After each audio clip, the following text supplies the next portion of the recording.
Boa tarde, amigas, amigos, companheiras e companheiros. Estamos de volta mais uma hora 13 a trocar ideias e dialogar, né, sobre esse momento trágico, né, que o Brasil atravessa. Pandemia sem controle. Cada dia é o dia de recorde, é o dia que supera o dia anterior em número de mortes. É a pior situação em termos globais na pandemia do Brasil. Então, isso aí, com o governo federal absolutamente sabotador, né, de qualquer iniciativa de enfrentamento. Então, vamos bater um papo sobre isso. Enquanto isso, continuam saindo aí as mensagens, né, da Lava Jato. Né? Cada dia é um crime mais aterrador do que o outro que essa gangue de Curitiba praticou. Vamos bater um papo sobre isso também.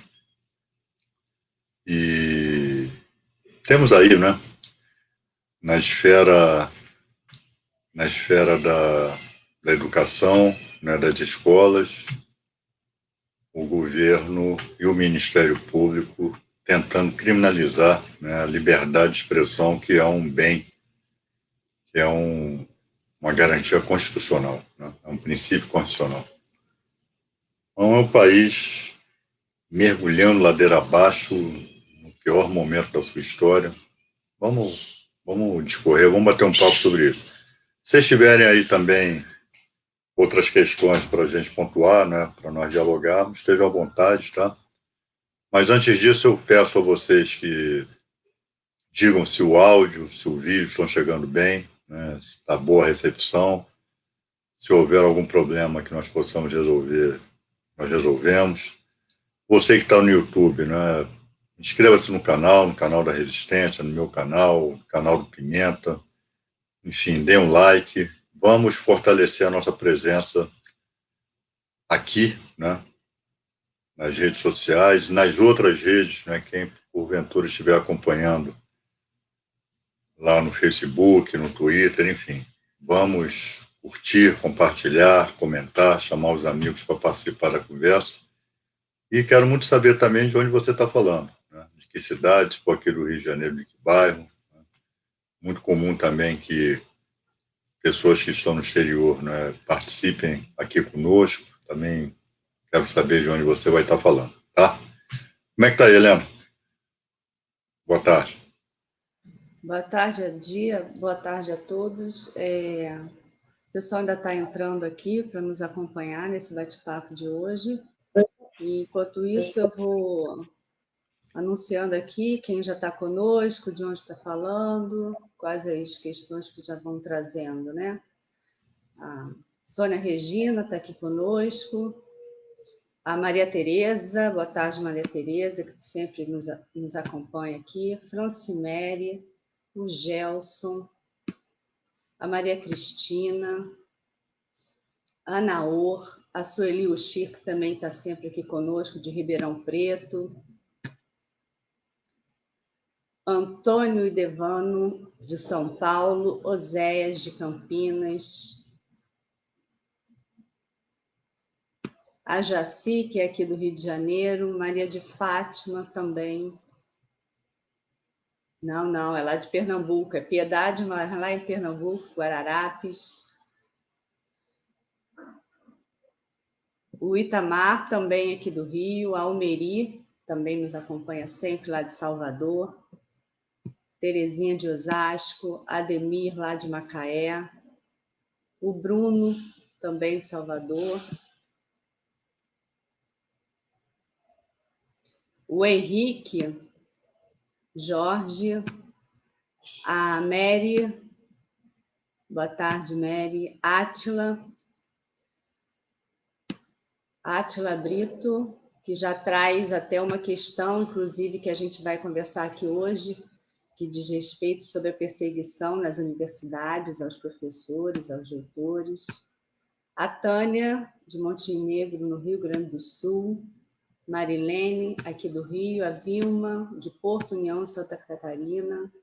João Augusto, da Nova Alvorada do Sul, Mato Grosso do Sul. Curitiba, aqui também com o Newton. A Célia, que já traz uma questão que acho que a agenda econômica está em primeiro lugar. A Artemísia de Niterói. A Jaci, que está dando um retorno aí para a gente, que o som está muito bom, a imagem também. Maria de Fátima. Ana Lúcia, de Belo Horizonte. Bom, o povo está entrando, aos poucos eu vou anunciando, mas para a gente já iniciar aí nosso bate-papo, é inevitável que a gente comece por esse panorama catastrófico que a gente está vivendo aí em relação à pandemia, né? Na contramão do resto do mundo, a gente está vendo um cenário aí sem nenhum tipo de controle. Então, acho que a gente poderia começar falando sobre isso.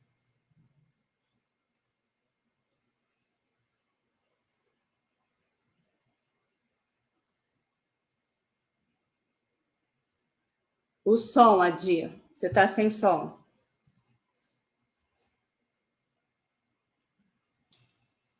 Eu quero começar mandando um abraço aqui para o professor Manuel Reis, né, de Quatipuru, no Pará. Né, um abraço e obrigado aí por estar nos acompanhando na tarde de hoje. De fato, o Brasil, por seu governo, né, ou desgoverno, fez opção preferencial pelo suicídio, pelo genocídio. Todo dia, agora, é o dia que bate o dia anterior em termos de recorde de superação de mortos. É a maior média móvel do mundo em número de mortos e é o maior índice de contágio, né, em escala planetária. Enquanto em todo o mundo a curva está descendente, curva de contágio, de mortos, né, o Brasil vai na contramão.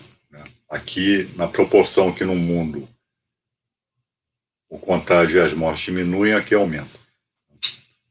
O mundo, em boa parte, está, pelo menos, tentando fazer o seu dever de casa, ou seja, lockdown em alguns países, em algumas cidades, manutenção, né, do distanciamento social, uso de máscara, álcool gel, enfim.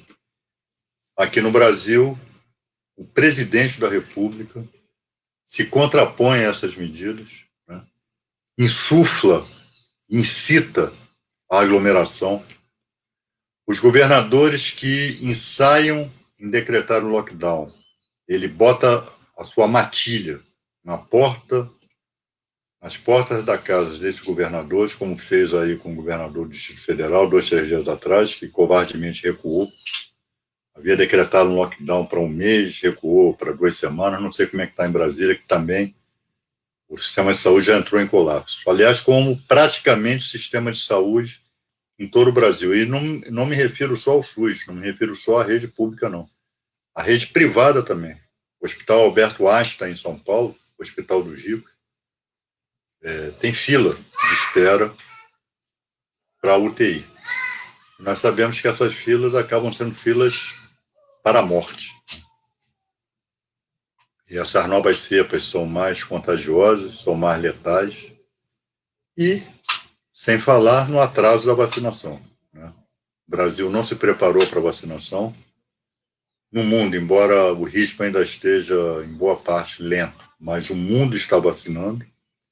E o Brasil, né, recomeça numa semana, 2, 3 dias depois a vacina acaba, aí tem que esperar não sei mais quanto tempo. Enquanto isso, as cepas vão se disseminando, né, pelo território brasileiro, né, matando mais e mais gente.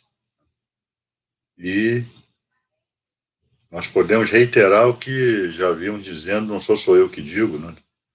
Todos os especialistas na área dizem: o governo federal é responsável, em boa parte, pelo número de mortes. Haveria mortes? Haveria. Esse vírus é letal, esse vírus é altamente contagioso. Mas poderia ser um número bem menor se as medidas corretas tivessem sido adotadas desde lá de trás. né? Lockdown, né? Distanciamento, mas o presidente da República não aceita isso. O presidente da República ameaça: o Estado que fizer lockdown não vai ter auxílio emergencial. E bota a sua matilha, né, de baderneiros, desordeiros, de bate-paus fascistas para tentar intimidar, né, os governadores ou prefeitos que resolvam adotar as medidas corretas.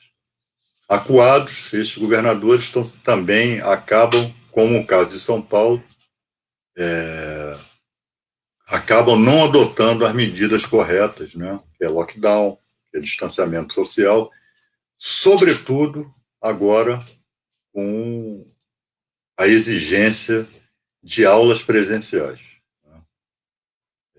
Então, aquela média de contágio em termos de faixa etária que vitimava, né, pessoas com mais de 60 anos, com mais de 65 anos, hoje isso baixou radicalmente. Hoje, pessoas com 30, 45 anos estão sendo contaminadas, sobretudo nas escolas. Nas escolas já são vários casos de professores, né, morreram por conta da volta às aulas presenciais, e tem aluno morrendo também. A notícia de meninos aí, de um menino em Campinas de 13 anos, né, que foi vitimado pela Covid. Então, acho que os pais, né, pais, mães, têm que resistir, não aceitar que seus filhos voltem às aulas presenciais. Isso é um genocídio, isso é um absurdo, isso é uma irresponsabilidade. Se o país está num momento sem controle sobre a pandemia, como é que vai se exigir aula presencial? Como é que vai submeter nossas crianças ao genocídio, os nossos professores e professoras ao genocídio? Isso é inaceitável, né? Isso mostra a fraqueza, né, dos governos que cedem. O governador de São Paulo, por exemplo, senta o pau no Jair Bolsonaro, mas acaba cedendo ao que ele faz, ao que ele manda fazer. Né? Tem medo. A gente sabe. Quem é que quer lockdown? Ninguém quer lockdown. Eu não quero, você não quer, ninguém quer. Mas não se trata de querer. Trata-se de ser uma medida necessária. O professor Nicolelli já disse: o Brasil tem que fazer, em nível nacional, tem que fazer pelo menos um mês de lockdown. Agora, ao mesmo tempo, né, Bolsonaro sabota, retira o auxílio emergencial, diminui o seu valor, ameaça para reinstituir o auxílio emergencial, ameaça os governos que fizerem lockdown. Então é um inferno. O Brasil está vivendo o pior período da sua história. A professora doutora Margarete Dal Como já disse: nós teremos o pior mês de março da história do Brasil. Que o número de mortos tende a disparar. Né? O professor Nicoletti fala em crise área sem precedentes, né? Nem na gripe espanhola, onde o nível de informação era menor, onde a ciência não estava tão avançada assim em termos de controle epidemiológico. Né? Essa pandemia já ultrapassou em muito, né? E vai ultrapassar ainda mais. Em algumas cidades do Brasil, em alguns estados, né, o número de mortos, de contágio, já ultrapassou todo o ano de 2020, que nós achávamos que era o ano da calamidade. Então, enquanto isso, Bolsonaro continua falando as suas sandices, continua sabotando qualquer esforço de enfrentamento à pandemia, né, e fica por isso mesmo. E, infelizmente, a reação popular também é quase que nenhuma. Né? Nós temos que ter aqui no Brasil, eu disse isso outra vez, de outra feita, uma revolta da vacina, mas não a revolta do início do século XX, mas uma revolta contra a vacina. Agora a revolta da vacina tem que ser a revolta pela vacina. As pessoas ficam esperando, né, como um gado que vai para o matadouro, fica esperando, né, o dia em que vai ser vacinado. Já tem gente que morreu com vírus depois de ter tomado a primeira dose, porque a segunda não veio. Embora os especialistas digam, não, imuniza, né, a segunda dose é um reforço, mas tem gente morrendo aí já depois da primeira dose. E o governo nada, colocou um ministro da Saúde que exerce apenas uma ocupação militar no Ministério da Saúde, é um inepto, né? É um incompetente, é um cúmplice de Bolsonaro, sujeito que não sabe distinguir o Amapá do Amazonas, foi colocado lá como grande especialista em logística, sabe tanto de logística quanto cada um de nós aqui, ou seja, nada. Me desculpe aqueles que porventura estão aqui, ou aquelas que estão aqui nos assistindo e conheçam alguma coisa de logística. Eu estou excepcionando vocês, mas acho que a grande maioria não entende, né? Então,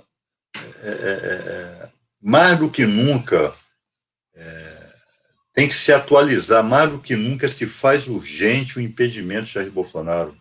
O Brasil tem que deter Jair Bolsonaro, né?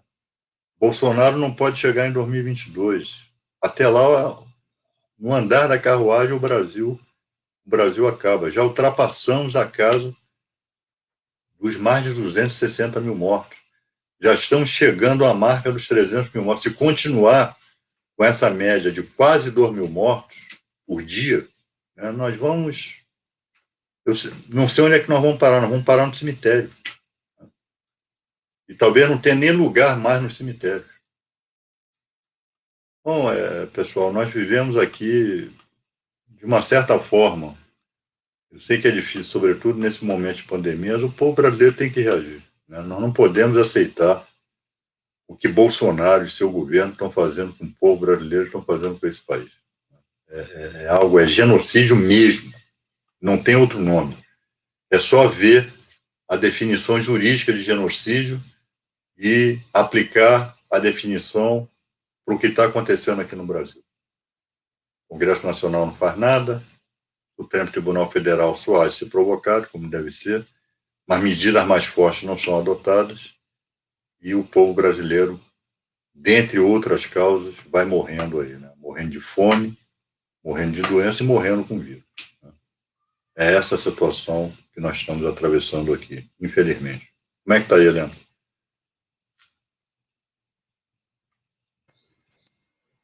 Adi, tem muita gente ainda entrando aqui no nosso bate-papo. Eu queria saudar a nossa companheira Yara Pinto, que está aqui nos acompanhando e sempre nos acompanha.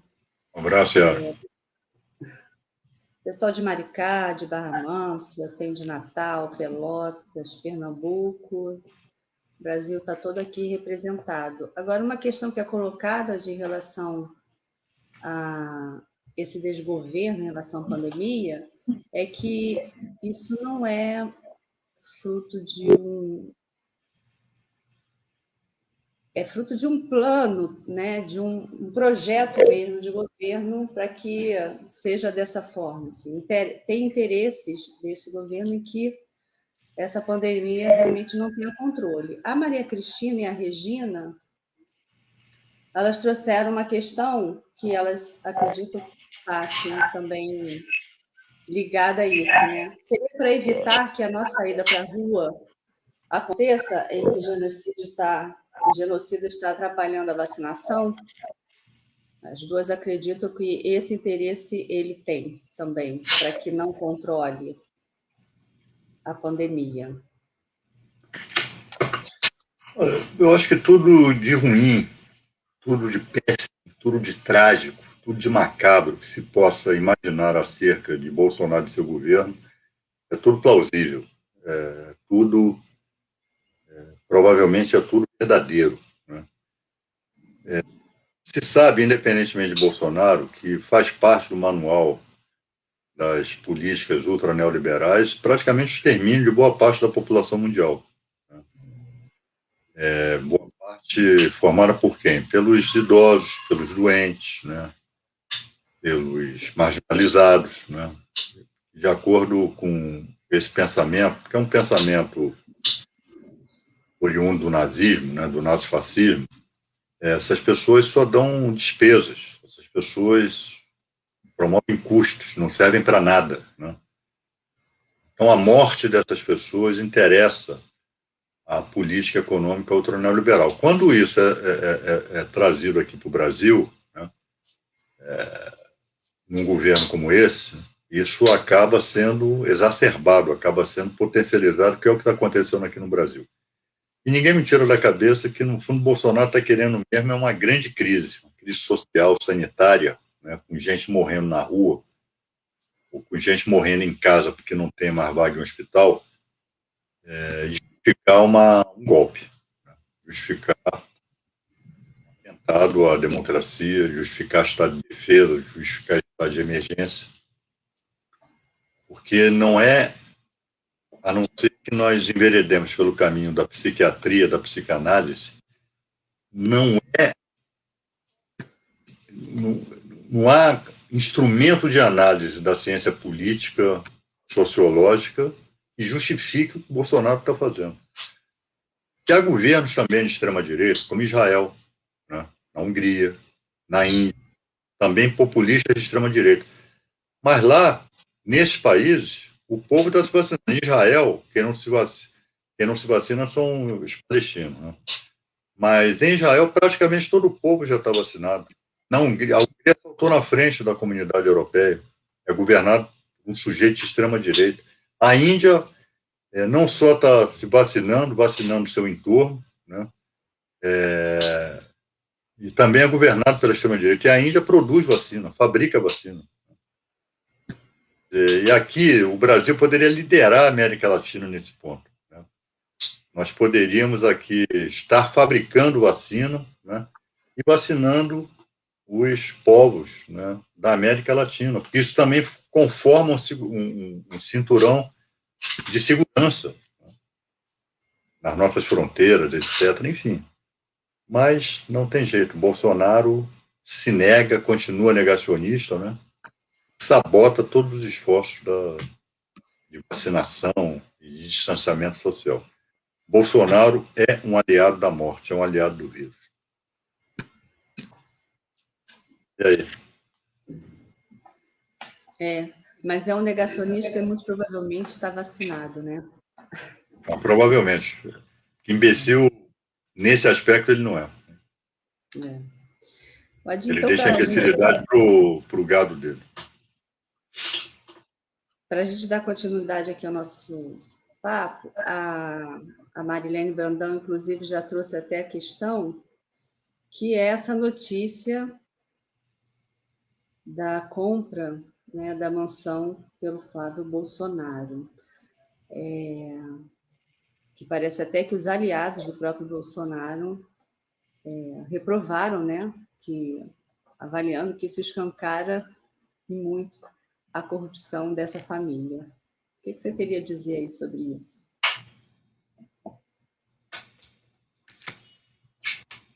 Bolsonaro, com seu discurso mentiroso, hipócrita, de moralidade, de candidato anticorrupção, na verdade, ele sempre fez parte, né, do cenário de corrupção aqui no Brasil, ele, os filhos, né, daquela corrupção de arranjos aqui e esse bando, né, de filhos, né, tem um patrimônio imobiliário inexplicável. Né. Não vou falar aqui de relação com milícias, etc., todo mundo já sabe, né, sempre foram ligados aí a esse tipo de associação criminosa, mas Bolsonaro é o típico político que pratica aquilo que diz combater, né, inclusive a corrupção. E, infelizmente, o sistema de justiça brasileiro, que foi tão firme, né, tão arbitrário, tão rápido, né, na perseguição a lideranças petistas, sobretudo, né, ao ex-presidente Lula, vai livrando a cara desse Flávio Bolsonaro, que é metido até o último fio de cabelo em processos espúrios, né, que vão desde rachadinha até outras coisas. E agora, esse escândalo da compra de uma mansão, né, por 6 milhões de reais, quando nós sabemos que a renda declarada dele não chega nem perto de ter poder aquisitivo para essa mansão. Ele teria pago à vista 3 milhões de reais. De onde veio esse dinheiro? Da venda de um apartamento na Barra da Tijuca. E o apartamento da Barra da Tijuca foi adquirido como? Que também para um bem de 3 milhões de reais, ele não tem renda suficiente para isso. Esse imóvel é produto das rachadinhas, né? Então, no momento em que Bolsonaro nega auxílio emergencial para o povo brasileiro, um banco faz a juros camaradas, né? Parte do imóvel também, segundo Flávio Bolsonaro, é financiado a juros camaradas, né? A banco estatal se presta a esse papel, enquanto o povo brasileiro mergulha mais uma vez na linha da miséria, né? E esse sujeito dá um tapa na cara do povo brasileiro, compra uma mansão por 6 milhões de reais, a juros subsidiados por um banco estatal. E, pelo que eu li hoje, Bolsonaro incentivou o seu pimpolho a adquirir, né, a tal mansão. E as coisas vão ficando por isso mesmo. Para vocês terem uma ideia, eu estava falando aqui do sistema de justiça, aqui no Rio, a promotora designada para o caso Flávio Bolsonaro, no Ministério Público do Rio de Janeiro, é uma bolsonarista declarada, autodeclarada. Aí ela se defende dizendo, olha, eu sou conhecida aqui, eu não misturo as minhas crenças pessoais, a minha condição pessoal ao meu trabalho. Perfeito. É o típico lavajatismo, né? É por isso, se o Moro não for considerado suspeito no julgamento do Supremo Tribunal Federal, vai dar nisso aí. Então, digamos, eu sou promotor, eu sou juiz, e meu pai está sendo, minha mãe está sendo investigada. Aí eu sou, me foi designada essa investigação, esse inquérito, né? E eu vou a público dizer, olha, é minha mãe, mas eu tenho isenção, eu não misturo sentimentos pessoais com a minha atividade profissional. Vai virar isso, como já está virando, né? E Flávio Bolsonaro, livre, leve e solto. Comprou mesmo, dane-se, né? Ainda que ele tivesse a condição, ainda, que não tem, pelo menos na renda declarada, né? Claro que nós estamos falando daquilo que se pode ver, né? A parte oculta eu não tenho como falar, porque está oculta. Mas ainda que ele tivesse declaradamente condições de adquirir essa mansão, ele deveria ter tido o mínimo de responsabilidade, sensibilidade, não fazer isso num momento como esse, né? Então o sujeito é investigado, não tem medo. Um sujeito está sendo investigado exatamente pelo fato de sendo acusado de lavagem de dinheiro, né? De esconder dinheiro debaixo do colchão, de rachadinha. Ele vai lá num momento desse, adquire uma mansão para isso, então esse sujeito não tem medo nenhum, né? Ele tem certeza da impunidade. Ele tem certeza que vai escapar ileso. Então é esse o Brasil. Agora, quem não sabia quem era Bolsonaro, isso aqui também eu não me conformo, né? Eu sei que tem muito arrependido aí, mas para não votar no PT, votar nesse sujeito, né?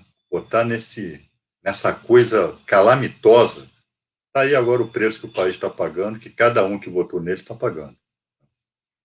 E pensem melhor nas próximas eleições e não votem com base no vou votar contra. Vote a favor, não vote contra, não. Se você votar a favor, você não vai votar a favor de Bolsonaro, com toda certeza. Como é que está aí, né? Bom, Adi, outra questão que tem mobilizado muito também os noticiários, porque a cada dia é uma novidade, e parece que o número de crimes não tem fim, são em relação às mensagens da Lava Jato. Fala aí um pouco para a gente das últimas mensagens aí publicadas. Olha, ontem foi divulgada uma mensagem, um diálogo, um comentário da procuradora Laura Tessler. É Tessler ou Tassler? Eu não sei se vocês lembram, essa procuradora ela já foi mencionada lá atrás, lá na Vaza Jato, lá no Intercept. Né? Foi quando o Moro, no diálogo Moro-Dallagnol, o Moro pede, olha, nesse depoimento de amanhã, pô, não bota a Laura não, porque ela não sabe tomar depoimento. Bom, são vários aspectos aí. Primeiro, Moro dizendo ao Ministério Público quem deve ser escalado para atuar pelo Ministério Público. Né? Esse é um dos diálogos que mostram claramente que o poderoso chefão da Lava Jato era o Sérgio Moro. O Galinho Garnizé lá, o Dallagnol, não passava de ventrilo. De um membro subalterno da equipe Moro, como eles gostavam de se autodesignar. Então, pregando na testa dessa procuradora, né, pregando na testa a pecha de incompetente. Essa mesma procuradora, né, ela comenta dizendo, olha, em relação à delação do Palocci, né, até eles sabiam que era delação mentirosa. Eles não aceitaram a delação do Palocci. Eles deram parecer dizendo que a delação não tinha corroboração. E vocês lembram que essa delação foi requentada durante o processo eleitoral para prejudicar o Fernando Haddad. Foi muito importante para que Bolsonaro ganhasse as eleições. E ela comenta, olha, é verdade, não tem corroboração, ou seja, não tem comprovação aquilo que ele está falando, ele está mentindo, mas seria bom divulgar para detonar o Nine. Vejam só, veja só a gravidade disso.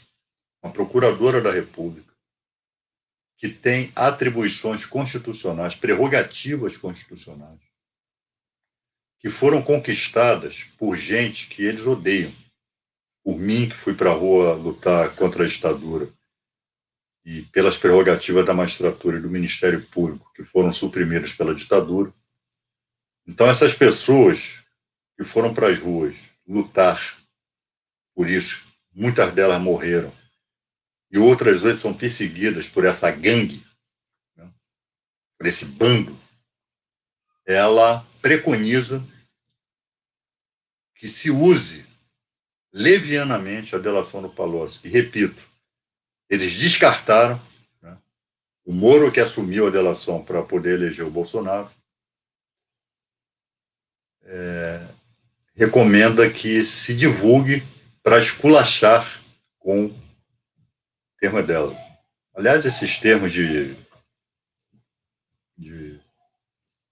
submundo, né? Como disse o ministro Gilmar Mendes, PCC, era muito utilizado por essa turma, por esse bando, né, lavajateiro. Então, vamos detonar o Nine. Né? Vamos divulgar a si mesmo. Se isso não serve para denúncia, serve para desmoralizar. Isso também foi um padrão de comportamento dessa gangue lavajateira. Desmoralizar, tratar a construção do inimigo. Ele é decretado, é declarado que é inimigo, e você constrói o perfil dele com notícias falsas, com mentiras, né, com distorções. Foi o que fizeram, por exemplo, com o ex-presidente Lula. O Lula acaba sendo o caso clássico do chamado lawfare, da utilização do processo judicial como arma de perseguição, como instrumento de guerra. E nós vemos, né, toda essa turma, é tudo uma garotada. A média ali não chega a 40 anos, 30, 35 anos. Deslumbrados, né? Deslumbradas, fascistas, concurseiros, ineptos, sem condições morais de exercer, né, cargo público, sobretudo da importância de procurador da República, que tem poderes que nenhum outro procurador do mundo tem. Ontem eu estava no 247, lá no programa do Aquiles Lins, né, e enquanto ele falava, ele dizia, né, uma coisa que também eu sempre me lembro, a Constituição de 88, né, deu poderes a essa turma, quer dizer, deu poderes ao Ministério Público, mas pensando, né, no Ministério Público Democrático e os exemplos que se tinha à época, né, era Sepúlveda Pertence, era Cláudio Fonteles, era Eugênio Aragão, era Débora Duprá, era Juarez Tavares, enfim, uma pleiade, né, de homens e mulheres honrados, né, detentores de saber jurídico, obedientes à Constituição, lutadores pela democracia, uma trajetória profissional imaculada, né? E aí eu disse, olha, o Aquiles, enquanto você estava falando aí, eu me lembrei da Rita Hayworth, que é uma atriz, né, da década de 40, muito bonita, né? E ela encarnou no cinema a personagem Gilda. E à época, né, ó, pessoal, eu não sou da época não, eu só estou aqui porque eu li a respeito, antes que eu comece a ser gozado aqui. À época, a Rita Hayworth, a Gilda, né, ocupava o imaginário masculino. Aí ela soltou essa frase muito inteligente, né? Os homens, né, vão dormir com Gilda e acordam com a Rita. A Gilda era real, fosse muito bonita, mas no imaginário, né, que se fabricava em Hollywood, Gilda era algo de outro planeta. Então, iam dormir sonhando e acordavam com pesadelo. Também não é verdade, né? A atriz era muito bonita. Mas foi essa frase, né, jocosa da Rita Hayworth que eu me lembrei ontem. Por quê? Aí eu vou dizer, os constituintes, né, foram dormir com Sepúlveda Pertence e acordaram com Deltan Dallagnol. Isso mostra que nós precisamos, o Congresso Nacional tem que redesenhar o Ministério Público. E tem mais, parece que o Bolsonaro está tendo acesso também às mensagens. Tem gente da Polícia Federal que está vazando isso para ele. Ontem, um jornal bolsonarista lá do Paraná divulgou diálogos também de procuradores, agora esses se comportando como antibolsonaristas. Uma delas, Monique Schecker, que é uma ativista das redes sociais, destilando o seu antibolsonarismo, né? Depois eu chego lá, dizendo que queria forjar provas. Lembra daquela pescaria do Bolsonaro em área, se não me engano, ali na Restinga de Marambaia, se não me engano, alguns anos atrás, ele era deputado, em que ele foi multado pelo IBAMA, que depois que ele chegou à presidência, ele demitiu o fiscal, enfim. Pegou uma multinha de nada, o Supremo disse que aplicou o princípio da insignificância. E essa procuradora, Monique Schecker, revoltada com isso, acho até que ela tinha razão no mérito, né? Que não se trata de quantos peixes ele pescou, se trata de uma questão formal que está prevista na lei, que ele estava em área proibida. Né? Então não era simplesmente aplicar o princípio da insignificância. Não, ele não pescou uma tonelada de peixe, ele pescou um peixe, ou não pescou peixe nenhum. Não se trata disso. Mas, enfim, nisso aí ela tem razão. Mas qual é a saída? Vamos forjar prova. Eu encontrei ontem numa festa, num jantar, um professor da UERJ que pode me dar um parecer encomendado. Encomendado no sentido de tentar influenciar o ministro do Supremo. Então, parabéns para a dona Monique Schecker, né, porque em se tratando de Bolsonaro, né, aí tá certo? Não, pessoal, Não está certo. Isso mostra como essa turma se deixou contaminar pela distorção. Eu não gosto do Lula, então eu vou forjar provas contra ele. Eu não gosto do Bolsonaro, então vou forjar provas contra ele. Isso é inaceitável. E antes que alguém pense que fale bem dessa Monique Schecker, no mesmo diálogo, ela fala da deputada Maria do Rosário e diz que os dois pertencem ao mesmo lixo.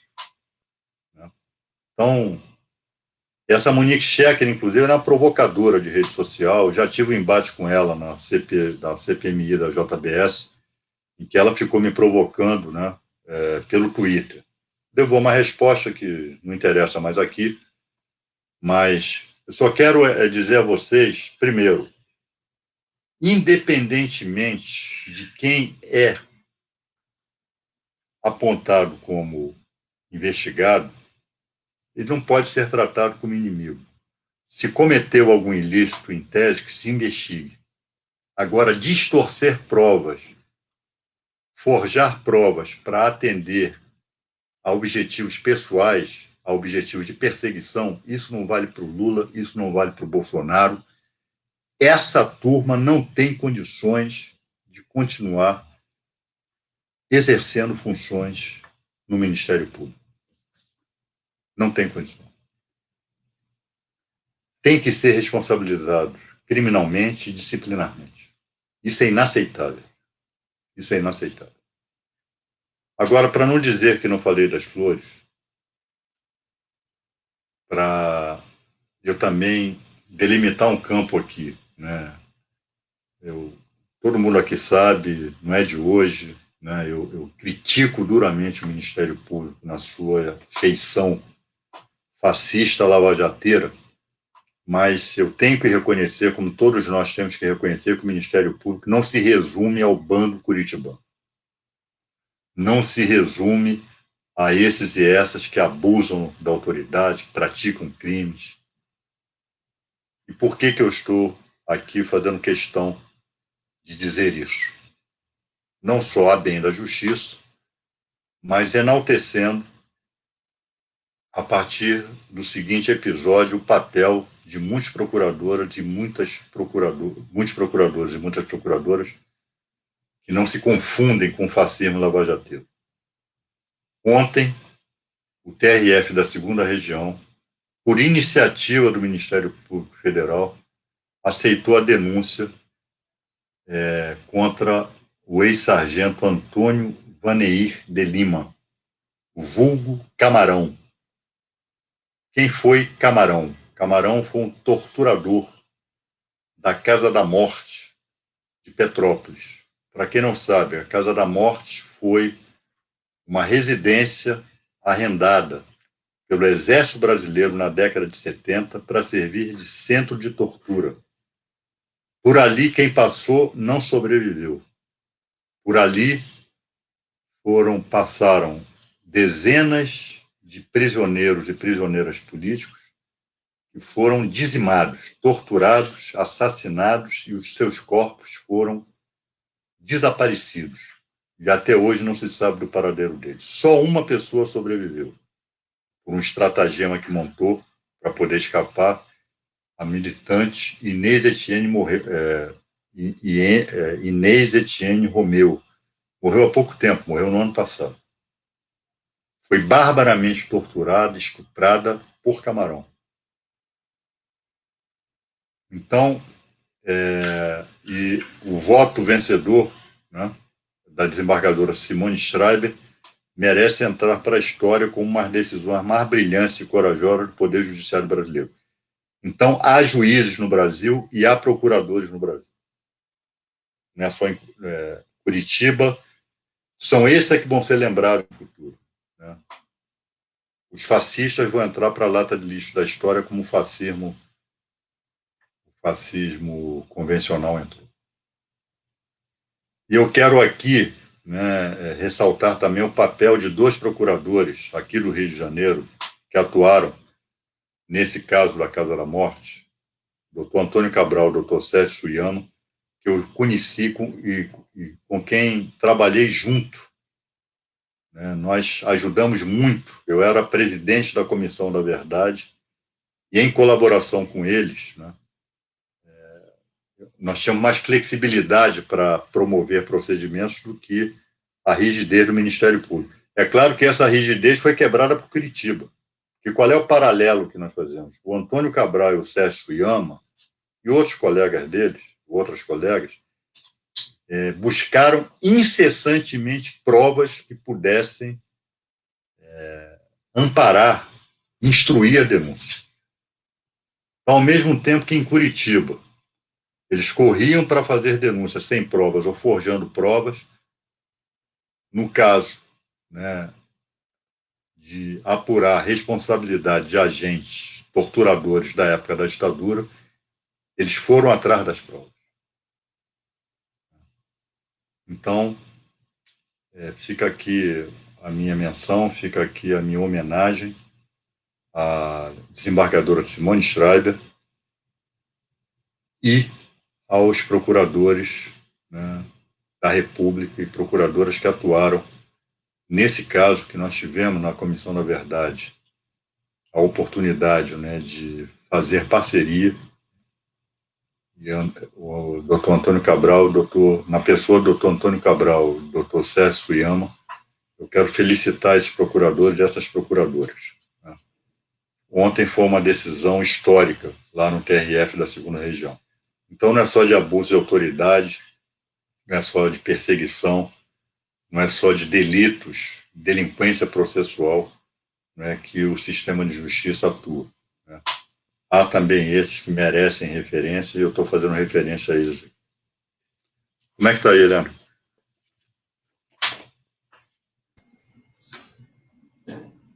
O povo está comentando realmente que é uma decisão que dá um certo ânimo, né?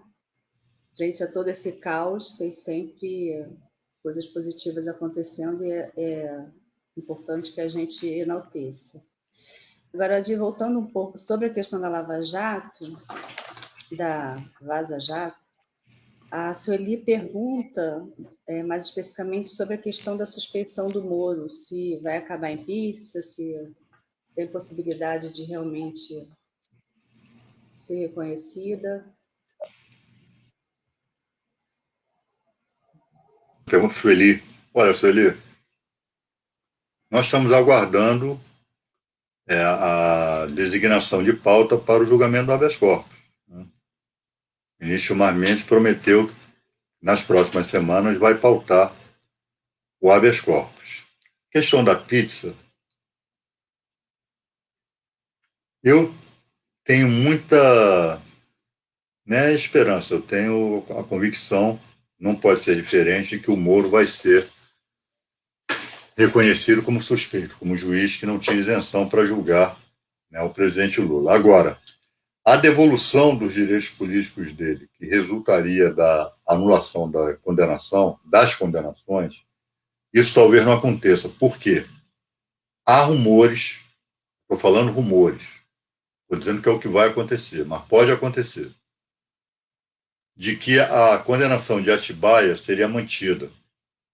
E por que seria mantida? Porque Moro é suspeito num, não é suspeito no outro? Não.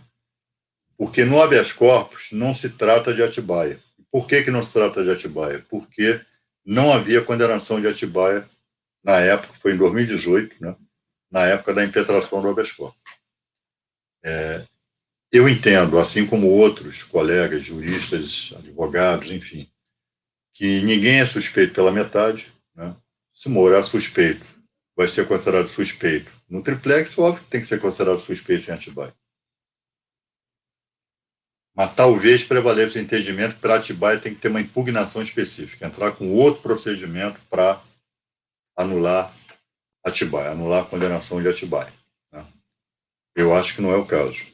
Mas, enfim, isso pode acontecer, isso pode acontecer. Então, não é exatamente, talvez seja uma semi-pizza.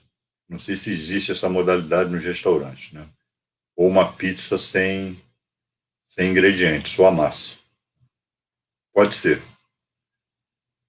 Pode ser. Agora, nós temos que ter muito claro, né, que enquanto os direitos políticos de Lula não forem devolvidos, nós jamais poderemos dizer que temos democracia aqui no país. Hoje se sabe, como já se sabia lá atrás, mas se sabe com provas abundantes, os próprios procuradores e procuradoras estão nos fornecendo, né, com seus diálogos imorais e criminosos, que Lula foi um perseguido, Lula não teve um julgamento justo. Né? Que ele não virou presidente da República de novo por causa dos crimes que a Lava Jato cometeu. Então, Lula não ser candidato tem que ser algo que decorra da vontade dele ou do seu partido, e não por vontade, não em decorrência de decisões judiciais forjadas e encomendadas. Então, enquanto ele não for candidato por isso, ele pode chegar, o Supremo declara a sua condição, devolve seus direitos políticos, ele pode dizer que não é candidato, ou pode dizer que é. Agora, isso não pode ser a vontade, né, de quem é ostentatório. Então, a Sueli tem razão. Não deve acabar numa pizza tradicional, mas pode acabar numa pizza sem ingrediente.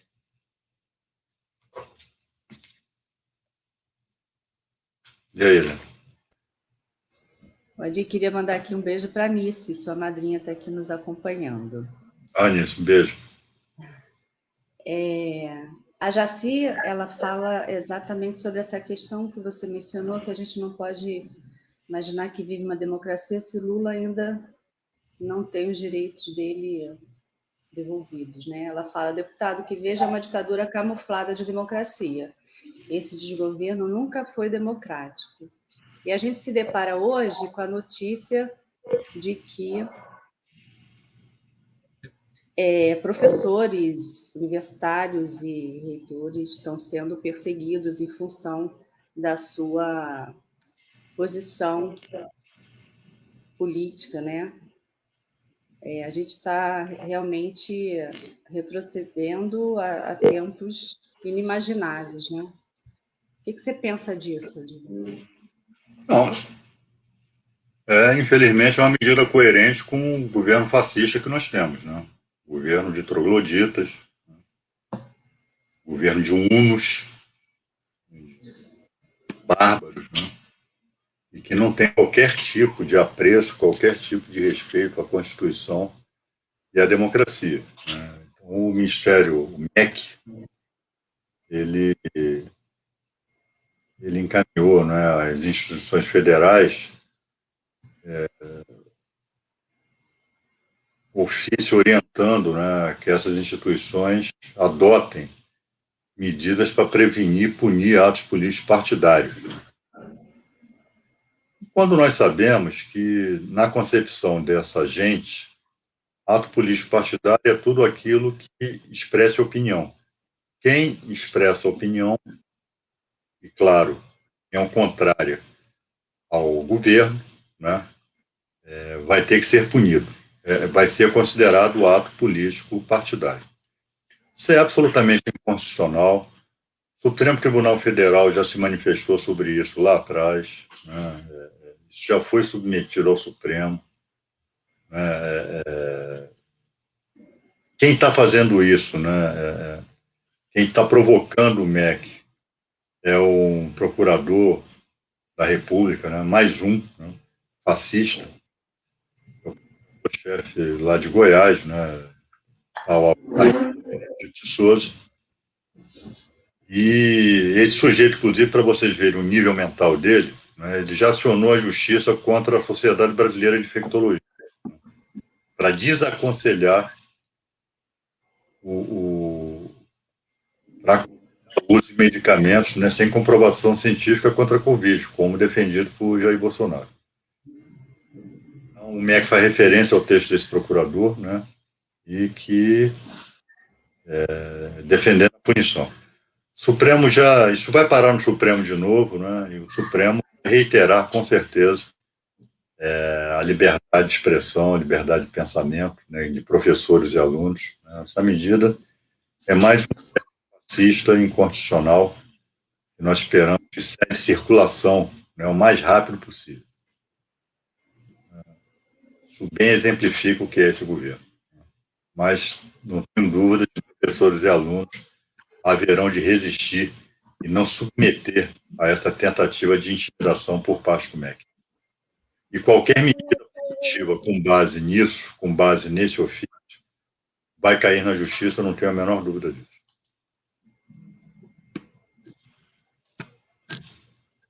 E aí? Adir, agora um beijo para o Alídio, seu irmão, que também está querendo, está pedindo dele. Um abração, Gago. Bom, de como nem tudo são flores, a gente já falou aqui, enalteceu grandes atitudes aí de promotores, né? Mas eu queria trazer aqui para a gente finalizar que lá no Ministério Público do Pará, uma promotora oficiou a Secretaria Municipal de Assistência Social em função da comemoração do Dia Internacional da Mulher, em que ela coloca imagens que, segundo a promotora, refere-se a ideias de esquerda. E ela cita que a imagem é aquela do punho cerrado e pede para ela explicar, porque isso vai contra princípios constitucionais expressos. É algo que a gente pensa que a gente está chegando assim, meio no fim do mundo, né? Que competência é essa desses órgãos que está chegando a isso? Um abraço, Ilza. Obrigado aí pelo carinho. Assim como nós temos que reconhecer que nem todo mundo do Ministério Público é assim, mas existe essa parte que está na ativa, né, que é militante, essa parte nazifascista, como é o caso dessa procuradora aí. E nós acabamos de comentar, e essa é mais explícita, né? A questão dessa, é ela que age contra a Constituição. Aquilo que ela está apontando na secretária, né, como conduta inconstitucional, na verdade, a conduta inconstitucional é dela. E aí a obsessão, né, dos fascistas com qualquer coisa que não seja fascista, né? É logo apontada como marxista, e se for marxista. Né? E mais, ela tem elementos fascistas no ofício em que ela envia a secretária, né? Porque se trata de um evento, né, em que vai se abordar, não é, racismo, né, vai se abordar misoginia, né? E ela acha que tudo isso integra o universo do que esses imbecis, né, e essas imbecis chamam de marxismo cultural. Né? E quer reprimir isso, quer intimidar.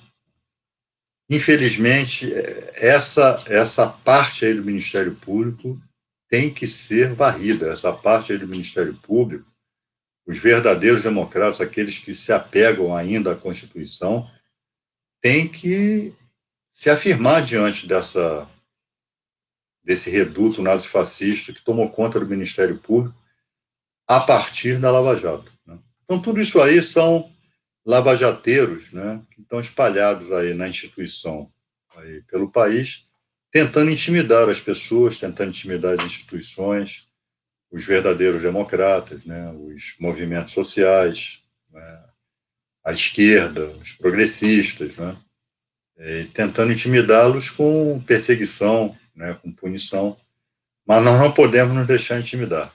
Essa turma tem que ser enfrentada, né, e fica aqui toda a nossa solidariedade à secretária, lá dessa cidade do Pará. Acho que já falamos bastante, né, Helena? Falamos bastante, e o que a gente tinha pensado inicialmente foi, mas a Tita Dias, ela traz uma preocupação em relação ao fatiamento da Petrobras. A Petrobras, eu acho que a Petrobras merece um tempo bem maior, né, do que no resto aqui nesse momento. Mas a Petrobras foi o principal objetivo do ataque à soberania nacional promovido pela Lava Jato. Né? A Petrobras sempre foi alvo de políticas ultra-neoliberais, no sentido do seu fatiamento, no sentido da sua privatização, né, do desinvestimento que está em curso, né, da entrega a potências estrangeiras do pré-sal.